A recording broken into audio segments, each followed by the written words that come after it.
Yes madam, yes. ఎందుకనంటే అది ఎలా, ఇప్పుడు ఇక్కడ దీని గురించి మనం ఎంత మాట్లాడుకున్నా కూడా ప్రపంచ ఆరోగ్య సంస్థ గాని కేంద్ర ప్రభుత్వం గారు కానీ రెండు కీలకమైన విషయాలు చెప్పారు. High transmissibility and immune evasion అని చెప్పారు.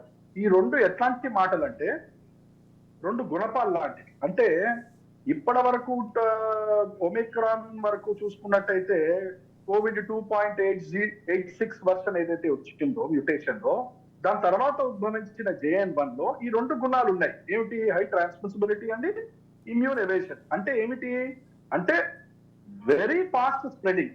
అంటే ఉదాహరణకి మెట్రో ఎక్కారు, లేకపోతే ఇప్పుడు ఈ ఫ్రీ బస్ అని పెట్టారు. ఈ ఫ్రీ బస్ లో ఇంట్లో టైం పాస్ కాకపోతే కొద్దిగా బయటికి వెళ్ళేదన్నా మనం బంధువుల ఇంటికి వెళ్దాం, లేకపోతే షాపింగ్ కంపెనీ వెళ్దామని అందరూ పొలవమని బయలుదేరి వెళ్తూ ఉంటారు. ఈ ఫ్రీ బస్ మహిళలకు పెట్టారు. ఈ ఫ్రీ బస్ కానీ మెట్రోలు కానీ ఏం జరుగుతుంది? ఇప్పుడున్న పరిస్థితుల్లో వీళ్ళు ఎక్కిన ఇంతకుముందు 30-40 మంది ఎక్కేవారు, ఇప్పుడు 100 మంది ఎక్కుతున్నారు. దానివల్ల ఏం జరుగుతుంది? ఒక క్లోజ్డ్ స్పేస్ లో ఎక్కువ మంది ఉండడం వల్ల ఇంతకు ముందున్న కరోనాకి వ్యాప్తి జరిగేది కొంతమందికే, జరగంది కొంతమంది. కానీ ఇప్పుడు JN.1 కి హై ట్రాన్స్మిసిబిలిటీ. అంటే ఎక్కిన ఆ బస్ లో ఎక్కిన మెట్రోలో ఎక్కిన క్లోజ్డ్ స్పేస్ లో ఉన్న కొంత సమయంలోనే మనకు వచ్చే అవకాశం ఉంటుంది.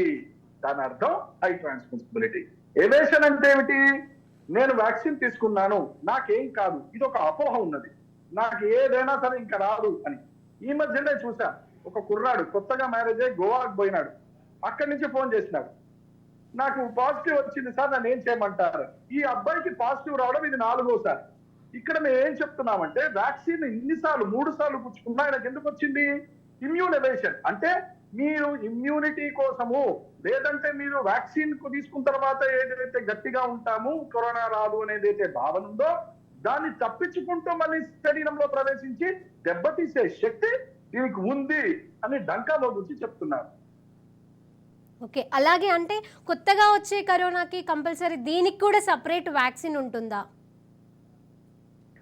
ఈ వ్యాక్సిన్ అనేది ఒక చాలా విచిత్రమైన బ్రహ్మ పదార్థం అని చెప్పాలి. ఎందుకనంటే అది ఎందుకు తయారు చేశారు, ఎంతవరకు వచ్చింది, ఎంతవరకు కాపాడింది, దానివల్ల లాభం ఏంటి, దానివల్ల నష్టం ఏంటి, ఇంకా తర్జన భర్జన జరుగుతున్న స్టేజ్ ఇది. అంటే ఉదాహరణకి పారాసెటమాల్ గోళీలు తీసుకున్నా కూడా ప్రతి ఔషధానికి, ప్రతి మందుకి కొన్ని ఎఫెక్ట్స్, సైడ్ ఎఫెక్ట్స్ అని ఉంటాయి. అంటే కొండ నాలిక మీద మందు వేస్తే ఉన్న నాలిక ఊడింది అన్నట్టు మనకి సైడ్ ఎఫెక్ట్స్ తక్కువ ఉండాలి, దాని మెయిన్ ఎఫెక్ట్స్ ఎక్కువ ఉండాలి. కానీ ఇక్కడ మనం చూసుకున్నట్టయితే దీనివల్ల మనకి విపరీతమైన గుండెపోట్లు, 130% గుండెపోట్లు వస్తున్నాయని స్టడీస్ లో చెప్తున్నాయి. నరాలకు సంబంధించిన బాధలు వస్తున్నాయి, క్రానిక్ ఫెటిగ్ సిండ్రోమ్ వస్తుంది, మయాల్జియా వస్తుంది. ఇది నేను అంటున్నాం కాదు, మన స్టడీస్ లో వ్యాక్సిన్ తీసుకున్న తర్వాత కొంతమందికి ఇలా జరుగుతుంది అని చెప్తున్నారు. ఎవరికి జరుగుతుంది అని అంటే చెప్పడం కష్టం. అందుకనే మనం ఏం చెప్తామంటే, ఒక పక్కన కరోనా వ్యాక్సిన్ తీసుకోండి అని ప్రభుత్వం చెప్తున్నారు కాబట్టి ప్రభుత్వం మాట గౌరవించడం మంచిదే. కానీ దానికంటే ముఖ్యము మీరు మిమ్మల్ని కాపాడుకోండి. అది చెయ్యనట్టయితే మనం ఎన్ని వ్యాక్సిన్లు తీసుకున్నా కూడా అది ఎంతవరకు ప్రొటెక్షన్ ఉంటుందంటే చెప్పడము కష్టము. ఓకే డాక్టర్ గారు, అలాగే నేను ఒక అపోహ అని మాత్రం అనలేను, కానీ కొత్తగా అంటే మనకి కరోనా ఫస్ట్ సీజన్లో కానీ సెకండ్ సీజన్లో కానీ మనం వ్యాక్సిన్ వేసుకున్న తర్వాత కూడా, వ్యాక్సిన్ వేసుకున్న తర్వాతనే చాలామందికి హార్ట్ అటాక్స్ రావడం, మరణాలు సంభవించడం ఇలా జరిగాయి.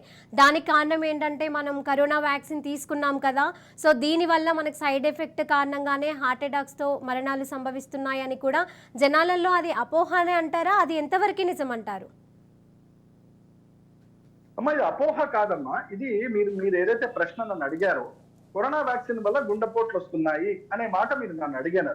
ఇది అబద్ధమో అపోహో అనటానికి వీల్లేదు. ఒక వైద్య శాస్త్రాన్ని నమ్ముకున్నాం కాబట్టి, వ్యాక్సిన్ సైన్స్ ని నమ్ముకున్నాం కాబట్టి, ఒక అలోపతి ప్రాక్టీషనర్ గా మనం అన్ని యాక్సెప్ట్ చేయాల్సిందే. అది మంచి అయితే మంచి అని చెప్పాలి, చెడైతే చెడని చెప్పాలి. ఇప్పుడు మీరు అన్న మాట అక్షర సత్యం. 130% గుండెపోట్లు ఎందుకు పెరిగినాయి? దానికి కారణం ఏంటి? కాదు వ్యాక్సిన్ కాదు అని అన్నారు. ఓకే, వ్యాక్సిన్ కాదు, మరి దానికి కారణం ఏంటి? ఆపగలుగుతున్నామా? ఐడెంటిఫై చేయగలుగుతున్నామా? సో వ్యాక్సిన్ తీసుకున్న తర్వాత ఈ ఇబ్బంది వచ్చింది కాబట్టి మనం అప్రమత్తంగా ఉండడం ఖచ్చితంగా అవసరం. దీని మీద స్టడీస్ జరిగాయి. మీరు అడిగినారు కాబట్టి నా ఒపీనియన్ ఇది అని చెప్పడం కాదు, స్టడీస్ అడిగాయి. సో ఖచ్చితంగా మార్పులు ఉన్నాయి. There are scientific studies. మనం అప్రమత్తంగా ఉండాలి. జాగ్రత్తగా బయటపడే ప్రయత్నం చేయాలి. వ్యాక్సిన్ ఎంత నమ్మాలో అంతే నమ్మాలి. అది అద్భుతమైన ఔషధము, పరమాద్భుతము, అమృతం తర్వాత ఇది నన్ను కాపాడుతుందనే అపోహ ఎవరికైతే ఉంటుందో వాళ్ళు ఇబ్బందులో పడే అవకాశం ఉంటుంది.